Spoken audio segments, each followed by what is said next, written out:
தந்தை மகன் தூய ஆவியின் பேராலே ஆமேன். எண்ணிக்கை நூலிலிருந்து வாசகம். அதிகாரம் 32. இறை வார்த்தைகள் 5. உங்கள் பார்வையில் எங்களுக்கு தயை கிடைத்தால் இந்த நாடு அடியாருக்கு உடமையாக தரப்படட்டும். இது ஆண்டவர் வழங்கும் அருள்வாக்கு. இறைவா, உமக்கு நன்றி. விண்ணிலும் மண்ணிலும் பெரியவரே, உம்மை நாங்கள் ஸ்தோத்தரிக்கிறோம். காற்றையும் கடலையும் உண்டாக்கினவரே, உமக்கு நாங்கள் ஸ்தோத்திரம் செலுத்துகிறோம். வலுவிழந்த கைகளை திடப்படுத்துகிறவரே, உம்மை நாங்கள் ஸ்தோத்தரிக்கிறோம். வாலாக்காமல் தலையாக்குவேன், கீழாக்காமல் மேலாக்குவேன் என்று சொன்னீங்களே, அதற்காக உமக்கு ஸ்தோத்திரம். எங்களை அமைதியின் கருவியாக மாற்றிக் கொண்டிருக்கின்றீரே, அதற்காக உமக்கு ஸ்தோத்திரம்.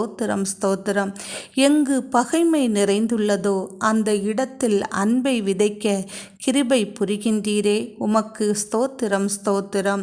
நாங்கள் திக்கற்ற பிள்ளைகளாக எங்களை நீர் விடாமல் பாதுகாத்து கொண்டிருக்கின்றீரே, அதற்காக உமக்கு ஸ்தோத்திரம். ஆண்டவரே, இன்றைய இறை வார்த்தையில் நாங்கள் வாசிக்க கேட்டது போல எங்களுக்கென்று உரிய ஆசீர்வாதத்தை நீர் எங்களுக்கு தருகிற கிருபைகளுக்காக உமக்கு நன்றிகள் அப்பா. ஆமென்.